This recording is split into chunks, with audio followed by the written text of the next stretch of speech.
All right. Welcome back to the How to Relate podcast. I am here with Hannah Edwardson. Hello.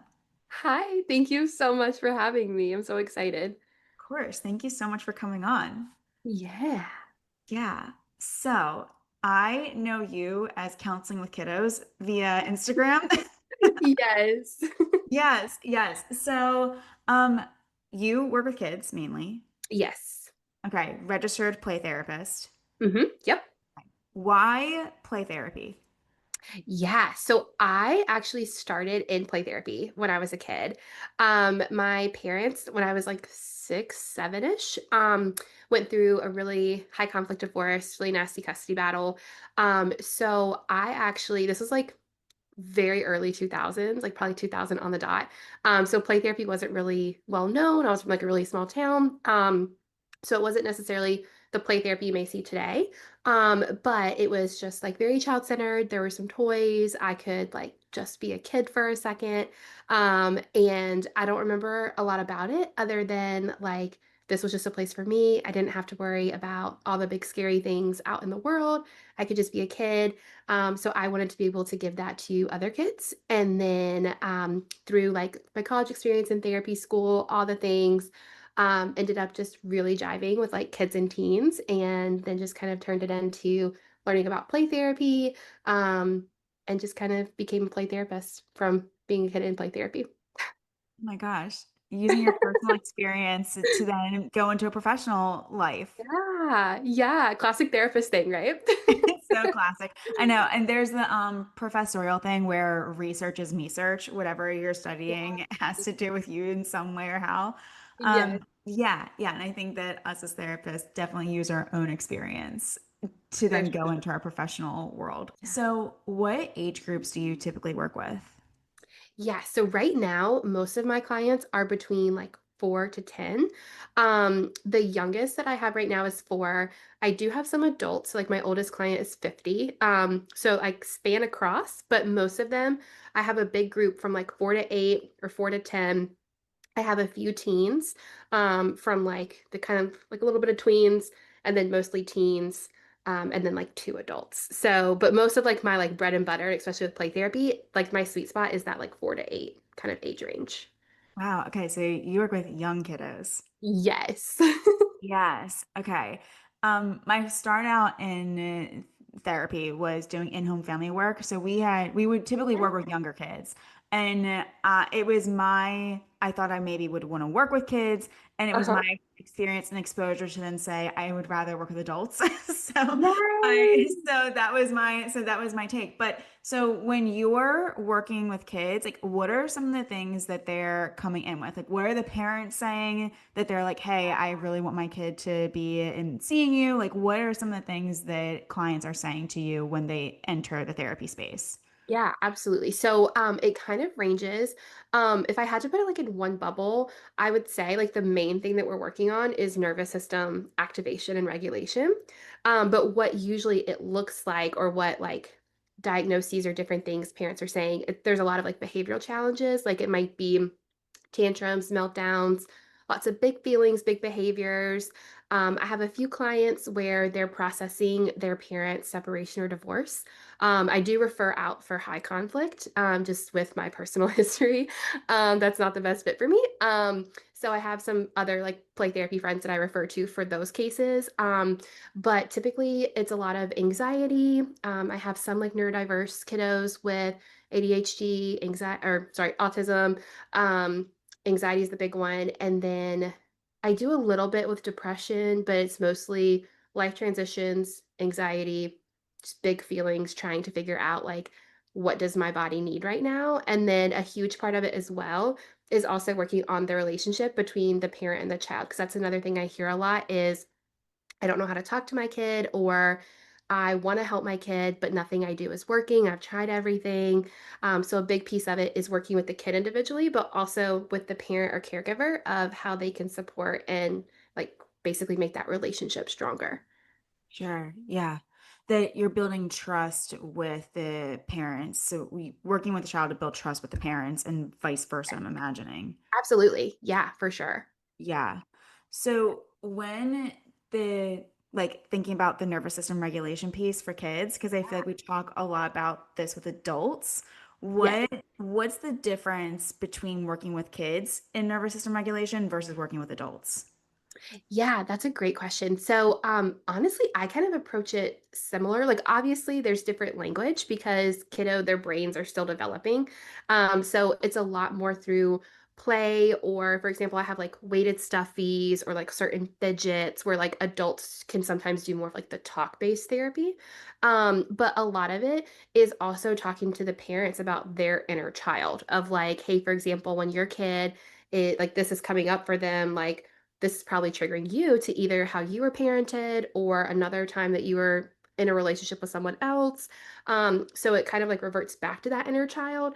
But I have noticed like with the children, I do more play-based activities where it might be more, for example, an adult, you can do more like, let's breathe, let's do a body scan. But a kid, I don't know if I can say this on here, but like I had a kid one time where I was very early in my career and I was way more like trying to take the kid where it wasn't developmentally appropriate of like trying to like let's do a deep breath, let's do like a coping skill right now versus like working on the activation. And we were trying to do like a deep breath with some bubbles and they basically were like f you and your coping skills, and I was like, okay, so that's not helpful right now. I do a lot of like child led of like, okay, if the deep breath isn't working, maybe we need to like throw something. Like, obviously, it's going to be something very soft. It might be like a pillow that we're punching. So, like, within boundaries with that, but maybe it's like grabbing the weighted stuffy, or maybe it's, hey, I just need to move my body right now. So, something too that is different. I approach it the same way with adults, but something that I think a lot of people miss with the kids is it may not look like the same thing that the adult may need. So, for example, an adult may be like, oh, I can take this deep breath. I know what this feels like. I know how to regulate. But a child may need to have another way. So, it might be, for example, like throwing a ball back and forth, like working in some bilateral stimulation, or it may be jumping up and down versus like adults, usually they're not like moving around as much all the time. So it's kind of like the same goal, but it's more playful, more like body movement with kids in my like experience. Yeah, which I feel like would be so beneficial for adults as well. Yeah. I mean, it's really movement is how we first learned how to express ourselves. It's the first way that before we can speak or be able to use our words in any way, but then even with the limited vocabulary that kids would have, it's that we're constantly expressing with our bodies. But then it sounds like what can happen is that these kiddos might be like throwing something on the ground or flipping chairs over or whatever might be happening, and the adults around them are the ones that might get activated or scared. So then their adults are going, oh my goodness, my child has now flipped over a chair, I'm scared. And Yes. therefore that sends the message to the kiddo, I should be scared of my own feelings and you're not in control, adult in the room. Right. And so now who's in control? And so then when it feels like that no one is, like we're on a plane and there's no pilot, it's like Yes. who's in charge? Who's on what's happening? So Exactly. it sounds like that's where the like you like going like, hey, where that very insightful kiddo went F you and your coping skills Yes. kind of said like, like that's not working for me right now because that almost feels like next level up to where I am currently. Yes, absolutely. And I think something too, like that gets missed with that is even just like basic body needs. Like if we go back to like Maslow's hierarchy of needs, like a lot of times too, like there was one kid where I had last week where she was just hangry. Like she wasn't even like mad at anything. She's like, girl, I'm just hungry. Like she's on stimulant like for ADHD. And what happened was her medication was wearing off. And so I keep snacks at the office and she was eating the snacks and like she was able to like real time, like when we're feeling hangry, and I was kind of labeling that of like, yeah, like sometimes I can just feel hungry and I get mad. And she's like, yeah, like I'm still hungry now. And I was like, okay, do we need another snack? Do we need water? Like, what do we need? And so also giving them that autonomy of their body. Because I think a lot of times it's like, oh, your body has to look a certain way, or like, you have to use your body a certain way, especially no shame to like schools or different places like that. But there's a lot of times where we're told you have to sit still, you have to make eye contact, like all these things that may not be authentic to their culture or just how they're experiencing the world in their body. So that's something like a big piece too that I try to work in with play therapy is just the body autonomy, or just like, hey, you know what you need. Like, I'm here to support you in that, but how do we help you get to a place where you can be in that state where you can be like, hey, maybe I just need a snack right now, or maybe I just need to like walk to the bathroom and back. Maybe I just need to get out of the room for a second. Maybe it feels like too much. So being able to figure out what they need and creating that space where they can do that in like the safe ways for themselves and other people. You're helping them understand what they need so they're able to express it and advocate for it, it sounds Yeah. like. Yes, that's what I'm trying to do. Yes. Yes, yes. And I'm imagining this can be challenging because when I think about schools or even daycare, most of the time kids are with a classroom of some sort, whether that's even of 5 people or, 20 students. Yeah. And there's a system and a structure. And Mhm. it sounds like that kids need a system and structure, especially when we're working with a bunch of kiddos. Yes. And then on the flip side, how do then we maybe honor the individual needs of the kids? So, what are some of the things that maybe you see or that come up in therapy where it might feel like, hey, we're working with a system here, and the system may not be serving the individual, but the individual is in the school system. So, how Yeah. do we work with that? Yes. So to make sure like I'm understanding just like kind of like how I handle that when that comes up and just like how I integrate that. Yes. Yeah. So first thing is I get the ROI, like the release of information from parents. Like if it's been something, especially like a school or something like that, where I need to be having a conversation outside of like family system. I'll get the release. I'll offer to like talk with school counselor, whoever may be at the school. Thankfully now there's a lot more counselors in the schools, but even then they're still very bogged down. Like usually it's a group setting, they don't have time for individual, or they may be bogged down by like administrative tasks. They're not really able to do as much therapy pieces in the school. Um, but I will meet with them and just kind of say, like, hey, what are you seeing in the school? Like, where is this like a concern? Because a big one that I see is when it's a safety concern. For example, if like a child is feeling dysregulated and they may like hit a peer or they may be like disruptive in class. And so trying to figure out like, hey, can you explain to me the expectations of the school? And here's where we are nervous system, like activation wise. Like, this may be some things that are out of their tolerance. How can we support them coming back?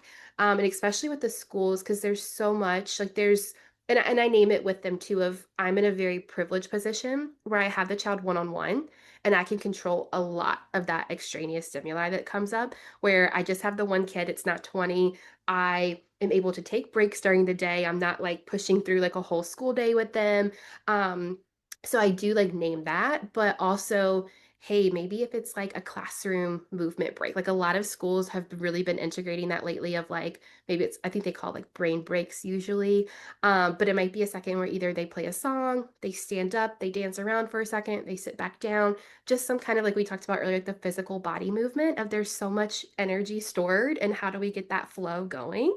So that's like typically something that I recommend and the schools are usually able to integrate as like a class-wide movement, or if there's a specific thing that's coming up for a child, always trying, and again, it's really hard with the school because they're either prepping for the day or trying to get kids out for dismissal. So there's not a lot of like pull out one-on-one time.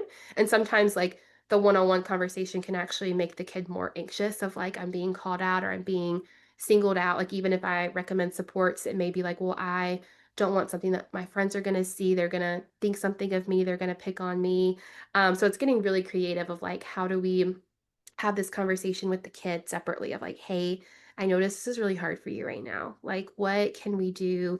Like, do we need water? Do we need like a break to go to the bathroom and come back? But trying to figure out ways that it limits the disruption and the physical like safety concerns while still allowing that child to work through that. So, something too that sometimes comes up is they make these like strips that you can put on the desks now. They're kind of like a fidget strip. I forget like the actual name of them.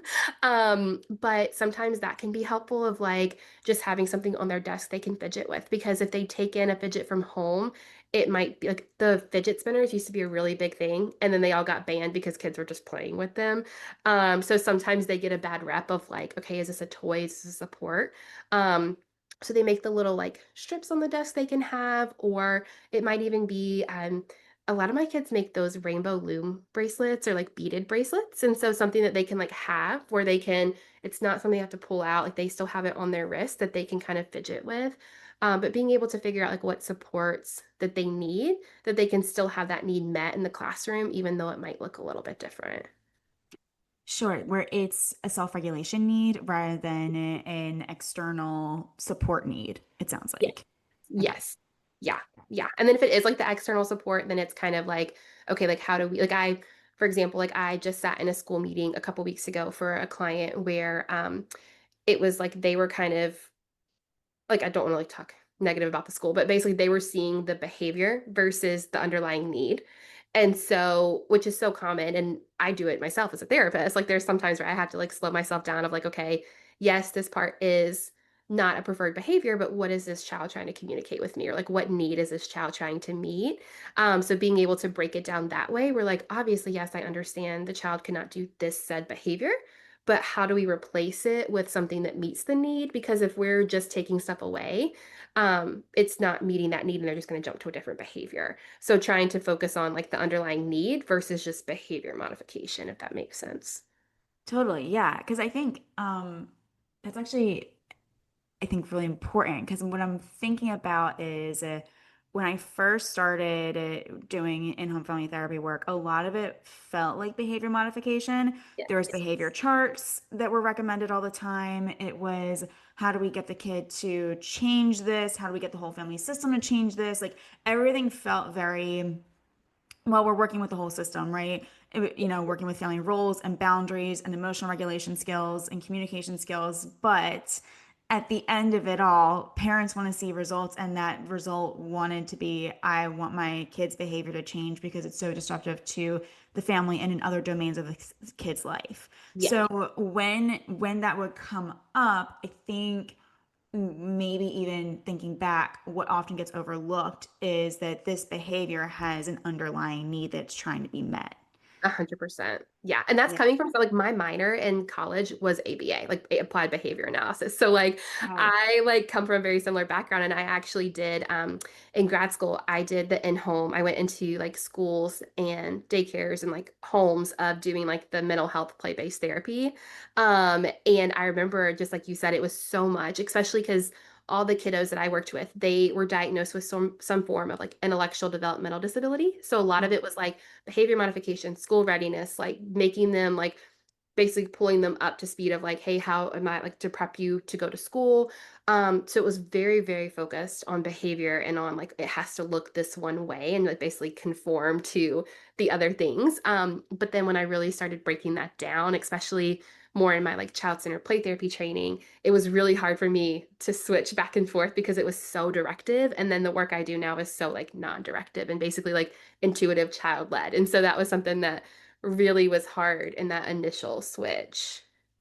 yeah. Let's say if you're working with parents and in that switch, because I'm Yeah. imagining that tools can apply from both sides. And Yes. when you're working with parents, how do you kind of help them see what their child needs? And when is it that you are giving more of a directive? And when is it that it's more intuitive?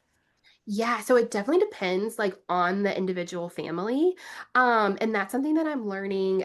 So I'm currently in a training right now. It's called Synergetic Play Therapy.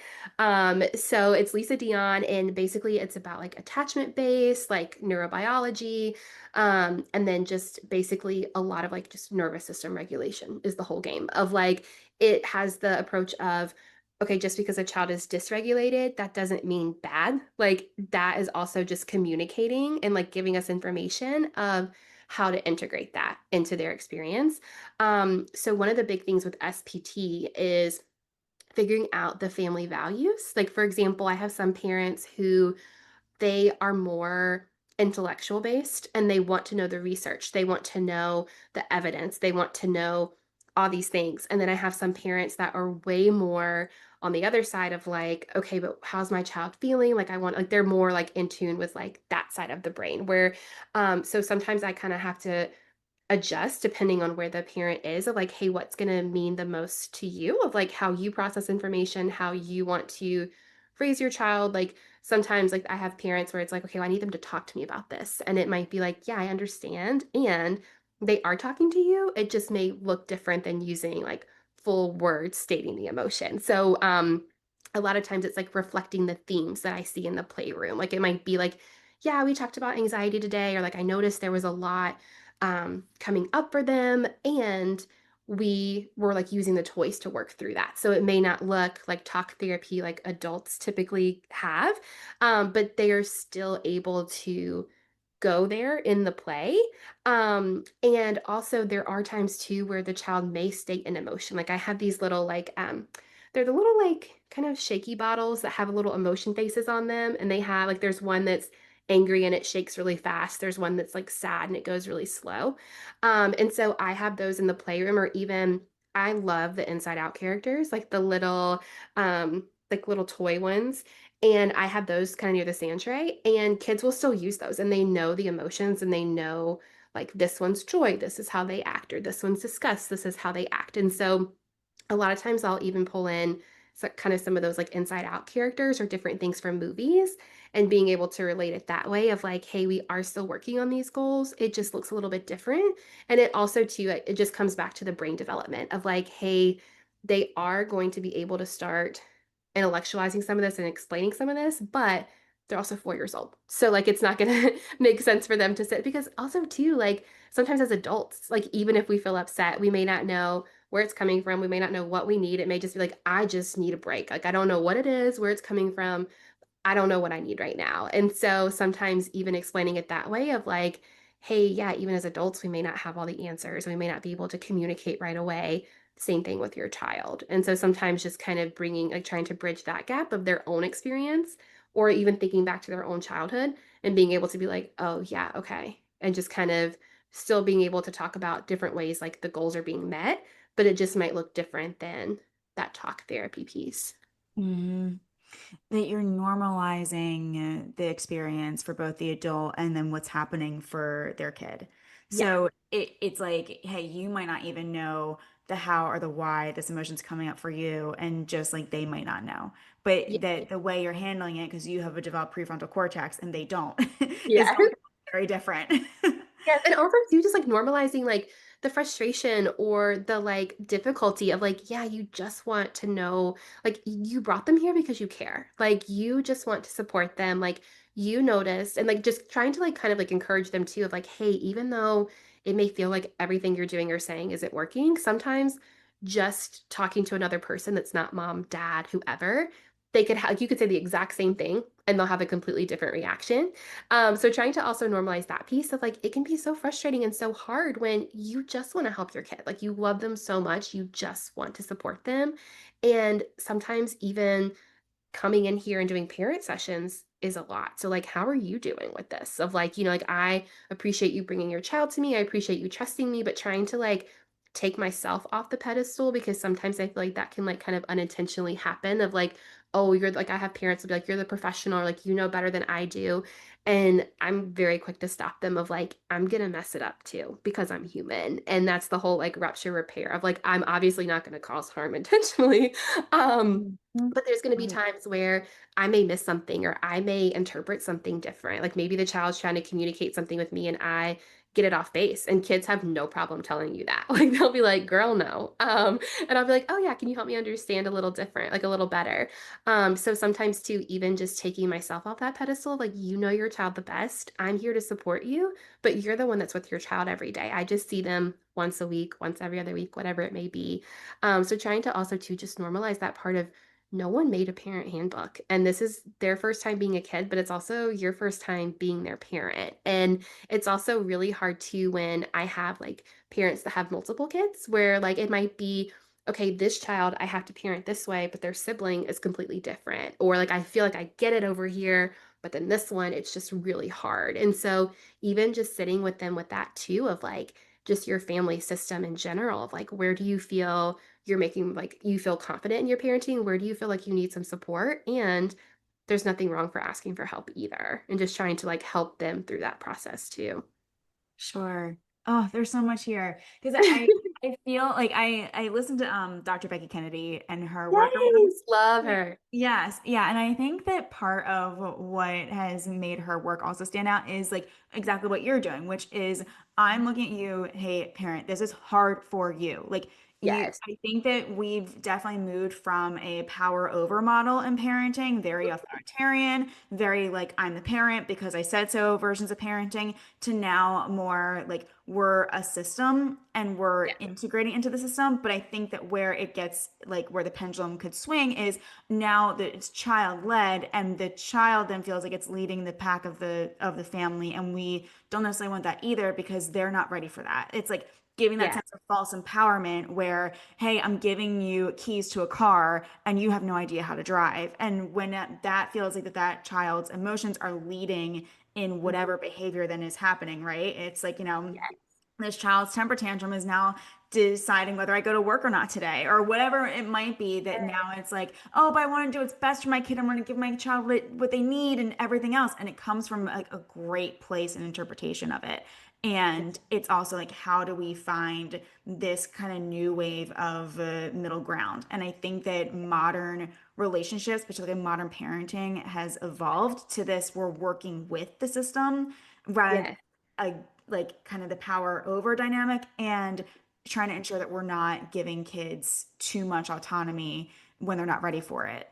That balance. Yeah, for sure. Mhm. Yeah. And you made a great point too, because a lot of things too, especially like I said earlier, most of my kids are like 4. So a lot of my parents are kind of like elder millennial, like that kind of generation. And so a lot of it too is they're like reprocessing their own like childhood, like how they were raised, like different things with their parents, and trying to, a lot of times it's trying to break that cycle of like the generational trauma. And so I think that that's something that is really hard too. And I always recommend like, hey, like if you, obviously I'm not like, hey, you need therapy, like right off the gate. But even just like from a place of support of like, hey, we can obviously talk about all these things. And if there's other things that are coming up for you, however, like a lot of our conversation is parenting. And so also to like, can I connect you to someone? Like where's your support? Even if it's not therapy, like if you're not at that space right now, do you have a partner? Do you have like friends? Do you have, someone or something that is there for support for you? Because there's so much that parents are managing just as humans alone. And then you add the parenting and the childhood, and especially no shame, but all these COVID babies are built different. Like, especially like Mhm. the last few years, like there's so many, and then all the way of the world in 2025 that it is. And so there's so many layers that they're experiencing just as humans first. And so sometimes trying to support them too of like, you have like this balance, like you have the authority as the parent, like your child, your family, and trying to like just like you said perfectly of like work with the system instead of like against it. Because I think back even like my childhood where like a lot of times, and I'm sure they didn't mean anything by it, but like it was, well, I'm the parent, I said so. And that was just like what went. And now it's creating this like this shared understanding of, hey, here's where I'm at, here's where you're at. How can we meet in the middle where we're both having needs met? And we're both able to like move through this instead of like the resentment and just the confusion and all the other things that can come up when it's like against each other. Mm-hmm. Absolutely. Ah, Yeah. yes. Yeah. So that you're working with the parents' inner child, the child, the whole family There's a system. lot. You're working, you're holding this is school system. You're holding Yeah. a lot of systems in Mhm. your hands when you're working with an individual child. And I think that Yeah. we do that with adults, but it's to a different caliber. Whereas with kids, it's like I think that therapists serve as their advocate. So then Mhm. you're very much in both the therapist space and the advocate space, and how and that role is, I think, more present Absolutely. than working with adults at times. Yeah, for sure. Yeah. Mhm. Yeah. So, can we do a little bit of like a role play or bringing in sort of a Okay. hypothetical scenario? Okay. Okay. So this is something that I've definitely have heard before. So I'm just gonna like kind of I'm trying to think of like the common things that parents might be saying to you. Like, For sure. Hannah, um, Jack at dinner last night, let's say Jack is 7, Okay. he refused to eat the chicken and the broccoli and the mashed potatoes that we made. And like, we like absolutely refused. He threw a tantrum. There was a lot of yelling.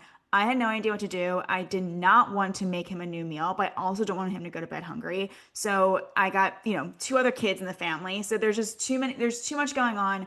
What do we do with this? Because I wound up giving in, but I feel like that by giving in, I just like let him win this argument. Yeah, that's so real. So first I'd probably start with like, okay, let's like take a breath together. Like just like, and then just like, obviously I appreciate you bringing that in with me. Like I cannot imagine how hard that was. Because like you said, obviously you just want Jack to get his belly full so he can go to bed not being hungry, but you also have all these other siblings. Nighttime is such a difficult time with transitions anyway. And sometimes that can create more stress when it's like, I know you like these foods. I made this for you. Just eat the food.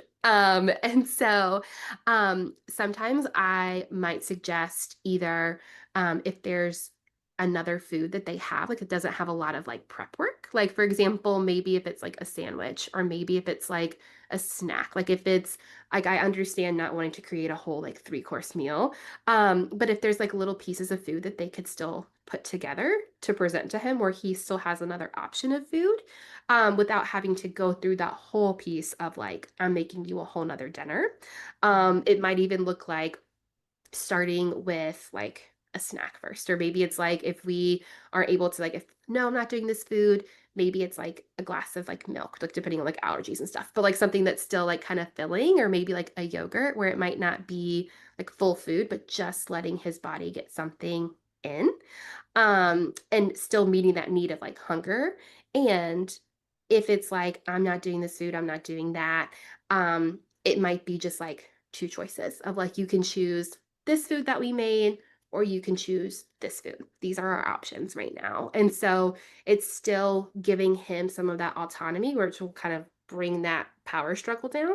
But it's also the parent is presenting, okay, I know if he's really hungry, he's going to eat. Like, even if he's mad about it, he'll like, even if he's like angrily grabbing like a goldfish and chomping on it, like he's still eating, because kids will not let themselves get that far past that point usually. Even if it is a power struggle, if they're hungry, they're still going to eat. It might also be, okay, if he's not eating right now, maybe it's like a 5-minute break where he's away from the table. Maybe it's like, let's get up and do like jumping jacks or something. Like just, it can be jumping jacks. It can be maybe we come wash our hands, like come back down, different things like that. But maybe is there some sort of like physical movement where he can get away from the table and then come back? Because sometimes it can just be a simple, I just don't want this right now. And so maybe it's like, okay, well, I'm going to go put little Susie Q, get her pajamas on. And when I come back, I'm going to try to guess what animal you're thinking of. So we're not even focused on him eating right now, but we're just focused on that connection piece of like, while his brain is going through searching for an animal that he's going to give you to guess, he's not going to be thinking about that food. And then maybe after the animal, like let's say maybe it's even like a lion, then maybe you can be like, oh, I wonder if you can show me how the lion would eat those peas. Or I can't remember which vegetable you said it was. Sure, yeah, yeah. But like maybe it's something like that where it's tied into the game of like just bringing that play into it. Because I think that's something that's really hard is a lot of times it's like, okay, you sit down, you eat, and then you leave the table. But maybe it's like, can you show me how the lion would eat those peas? Or like, do you think the lion would eat that slow or fast? Like, I'm going to watch you do it and I'm going to try to guess which one it's going to be. Like, just something like that where obviously it's going to take more time and the parent is going to have to stop what they're doing with the other siblings, which can be its own thing. The parent may not have capacity for that at the moment. If they have like another parent in the house, or maybe it's a different, like someone else and kind of tag team of like, I'm going to go get little siblings and then I'm going to sit here with you. But I would recommend, I'm sorry, I'm like totally rambling at this point, but just some Oh, kind I of love like this. playful like connection piece around the food. Because there's so many things that could come up. It could be anxiety, it could be refusal, it could be I don't want to go to bed, it could be I've held all this together at school all day, I'm just so tired, and this is where all the behaviors are coming up. So anything that they can kind of have that playful connection with. And then also too, if he's just still refusing to eat, then it's like, okay, then like maybe we go put our PJs on, then we'll come back and see if we need a snack after. So like being able to, even though it helps with that transition and helps to have, okay, this is our snack time, like our meal time, bath time, pajamas, like we have a routine. Sometimes it might be, okay, do we need a 5-minute reset? Like, do we need to get our pajamas on first and then try to eat? Or do we need to like drink water first and then try to eat? Like maybe it's like, I'm just not hungry right now. Maybe we need to do something else. But trying to figure out like, okay, how can we work together? And sometimes too, I'll even tell parents, depending what they're comfortable with sharing, of naming that, of like, I'm feeling really nervous because it's time to go to bed and you haven't eaten your dinner. And I really don't want you to be hungry tonight. I'm nervous that you might be going to bed hungry. And just kind of seeing where the child goes instead of like, you have to eat this right now. It's still naming what's going on, but it's also Mhm. showing the child like, oh, like you care, like you want me to have, like you're on my side. You want me to eat this. You're not like making me eat this. It's like, I don't want your belly to hurt later kind of thing. So depending on the age, sometimes I'll even recommend that of just where it's appropriate to name what's going on for you, because that can also be regulating for the parent of like, I don't have to like hold this frustration and like I'm allowed to say I'm feeling really anxious right now, or I'm feeling kind of like scared that you're going to be hungry and I gave you this food that I know you like, but you're not eating it. I'm feeling kind of confused. So it just may be kind of just naming that and just seeing how the child responds, because typically that'll kind of shock the system of like, oh, wait, what? And so the brain will kind of be doing its thing. And then the child might be able to start eating even just as they're sitting there. I love all of these options. These are all I threw a lot out. I love all of them. I So I'll kind of start backwards. So I like Yeah. the naming how the parent's feeling in a way that is using the emotional space as a collaborative space. Because I think that where parents, and I think when we're talking about the millennial parents, it's like, I don't want my kid to feel like that they're responsible for my feelings. Yes. And therefore, I don't want them to know how I feel. Whereas Yes. actually expressing something like, I'm nervous that you're going to be hungry tonight is actually like I care about you and this is how I care about you. So I'm nervous that you're going to be hungry tonight. What can we maybe do to so Mhm. that you're not hungry tonight? And Yes. it also shows, I think, that you're forward thinking is Hmm. that helping your child feel like that you are the driver in the car. Like Yes. if you're leading in that direction and then your child feels safe as a passenger. So it's like, hey, I have a direction. I have the forethought to see where this could be going, and I want to make sure that we get there safely. I want to make sure that we're able to go to bed without being hungry. Yes. Yeah, I love how you like put that together. Yes. Yeah. Yeah. Oh my gosh. Yeah. Yeah. And I like so the choice theory of like having two options. So it's interesting. I heard this as a sales tactic, which is kind of fun. So Yeah. there was like a shoe salesman who did this like kind of experiment, and he found that when his customers would come in and they would say, okay, I want to see this pair of shoes in a size 7, this pair of shoes, and then if they ask for a third, he would say, okay, well, which one would you like me to take away, so that you're only faced with two choices. And he found that sales would increase by like 50% or whatever percent when he Yeah. would do this, because it's like, I think it's an understanding of our brains can only really process this or that. Like we are very like when we're looking at this, it's like you can have this or you can have this, but adding in a third option Yeah. feels overwhelming to us. Yes. And it's also hard too, like you said, like obviously for the child to process, but also for the parent of like, okay, now I have to prep 3 different things. Like I tell parents all the time, like there's no set rule other than what's something that's authentic to you that you have capacity for. Like if like for example, it comes up like a lot with like discipline, different things like that. But like basically if you are giving a child a choice, make sure that the choices you're providing are something that are not going to put you out of your window of tolerance, because that's like just going to escalate it further. So what's something that you are fine whichever way they choose, because it might be like, oh, I really want you to choose this thing, and they make the other choice and then it has this whole other thing that comes up. So whichever two choices you're giving, making sure that that's something that you're able to stay in capacity in your window of tolerance. That way, regardless of which one your child chooses, you're able to still like hang in there with them. Yeah. Yeah. That you're, yes, that it's thinking of the food example, you're not gonna like, you can have your broccoli or you can have ice cream, and I really don't want you to have ice cream. The kid's gonna crave ice cream, and it's like Exactly. now you're gonna be wired and not gonna be able to handle it. Like, yeah. Exactly. Exactly. Yes. So making sure that it's like the nutritional choice or whatever it may be. Yeah. But it's still like, hey, you get to choose. Like, I'm not taking it away. Cause like sometimes I think that can be hard too of like, do I just like put the food up? Like, do I not do whatever? So it might be like, okay, like we have these two choices. And like you said, it may not be broccoli and ice cream, but maybe it's like broccoli or green beans or like something that's still a similar like category of food. Yeah. Okay. Can we do another scenario? Yeah. Okay, great. I love this. Okay, so let's say we'll take two siblings. Let's take Susie and Sally. They are 7 and 9. Okay. Okay. And they keep fighting. And it's like that one wants to watch one show, one wants to watch another, and and it's just complete meltdown mode. And they can't compromise. It feels like there's no getting along. And eventually I wind up just snapping and taking away the remote. And I don't like doing this because then they're both upset. We're all upset, but I don't know what else to do because they are both so heightened.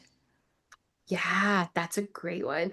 And that's so real too, of like everyone has their own nervous system that's coming up in the like example, like in life, but in the example. And I would recommend definitely like obviously I'd validate with them of like that's so hard. Like you're just trying to like get them to both be happy, but then you're getting upset too. And so that's really hard when everyone is just dysregulated. And so trying to also like something that I see a lot is like the parent guilt of like we would obviously like work through that piece of like I hear you saying like that's not really a choice you want to be at, like what's coming up for you, like all that stuff. And then in terms of like the specific sibling things, um I would again recommend like when everyone like not the time that they're watching TV because that's not going to be your time to set like these limits or these boundaries. It's the time where they are in their window of tolerance. Like so we're not watching TV at all. Maybe we are in the car, maybe we're like coming back from school and we're just chilling, we're driving home and maybe it's having a conversation of and they can decide too, because sometimes it's easier to have a conversation when they can like all sit down versus like in the car. But if that's the only time that they all have together, because everyone's doing different things, maybe it's just a simple conversation of like, hey, I noticed like the other day we were trying to watch TV and it just felt like we just couldn't get it. And it felt like I got really mad. I took the remote. I felt really bad about that, but I just didn't know what to do. And then maybe it's like, how can we work together where we can find something that we both want to watch? Or, for example, maybe it's similar to like the code word thing of like, if it feels like we're trying to watch TV, we just can't agree, like, I really, really don't want to watch this, then maybe like I'll make the choice that we move to a different activity. But what would be something that y'all would like to do? So, for example, like if it reaches that point where we're not watching TV, what would be one thing you would like to try? And maybe that can be like, oh, I want to color a picture, I want to play outside, but being able to have that plan ahead of time and being able to ask them of like, hey, what would be another choice you would like? So it takes the pressure off of mom, dad, whoever, of having to be like, I don't know what else to give them. They only want the TV, but you giving them a choice of another preferred activity. And then that most likely will start a whole thing of, well, we want different activities. And then it might like kind of lead to the same thing. But at least having that starting ground of naming it, of like, this was really hard for us to make a choice together. So maybe would that be a time where we want to do individual things? Like maybe Sally wants to color and Susie wants to play outside. Okay, let's do that. Like we can separate for a second. It doesn't have to be something that's together. But maybe there's a common ground of like maybe a shared activity they both like. That maybe it's like I know parents have a love-hate relationship with slime, but that's like the first thing that came to my head as a play therapist of like maybe it's making slime, which may not be best if they're dysregulated. But it can be anything. It could be like, oh, maybe we take a snuggle break on the couch. Maybe they have like some weighted stuffies or some pillows or blankets, and it's like, let's just take a 30-second cuddle break on the couch and everyone has to pile up. Or maybe it's like, okay, let's pretend that we're taking a picture. Who can make the silliest face? And so it may not even have to be this whole thought out activity, but just something to break that cycle of like, you're dysregulated, I'm dysregulated. So let's find like a moment of connection. Maybe it's let's take a snack and then we'll come back and see how we feel after that, of just something to kind of break that up and then revisit it later, if that makes sense. Right. Yeah. Yeah, I like that because it feels mutual. Mhm. When I think about, and I would love to do more on like sibling dynamics because I think that that There's is so much there. often, yeah, there's so much there. And like it's often a dynamic that I think gets overlooked. Like it's not as talked about Yeah. as much as like parent-child, but I'm like, but the sibling dynamics is it because if it feels like one is losing and one is winning, or they always they always get their way, I never get mine, or whatever comes up in that where it's like then our needs are on a hierarchy. And Yes. if I feel like our needs are on a hierarchy, then that means that one is going to be more important than mine. And if like then it feels like triangulation can come into play. So it sounds like that what you're breaking to is this like yours are either nobody wins or one wins, and then no, and then therefore kind of again nobody wins because then that child's going to be Right. upset. So it's like Yeah. so it is like kind of interesting in that way to go like how can we make this more collaborative and Mhm. less about this your TV show versus your TV show or your needs versus your needs.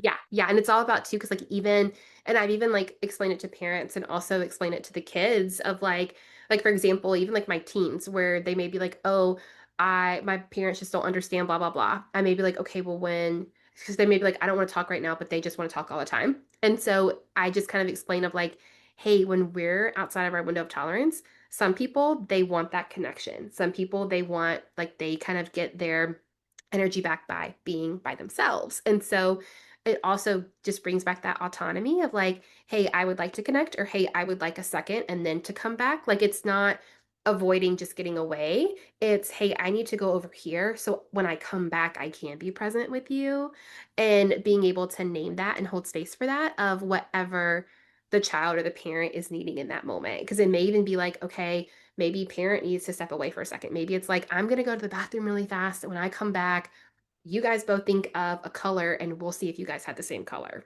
Just Mm, something like that, where like they could even like work together. If like mom is like, I need to get the hell out of here for a second. Maybe it's like I'm just mm, gonna go to the bathroom and come back. And leaving them to do something collaborative to show mom when she comes back. sure. Sure. That Yeah. it's sort of it sounds like a lot of pattern disrupting is what you're Yes. doing. Here's Yes. the pattern that we're stuck in. I'm offering a way to change the pattern.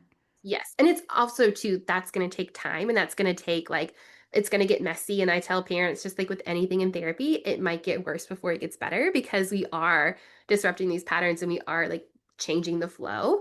But the whole point is to always come back to that moment of like regulation, connection. And even if they're dysregulated, how can we still stay connected through the dysregulation? Because a lot of times that's going to be the first thing to kick, like the fight, flight, I need to get away.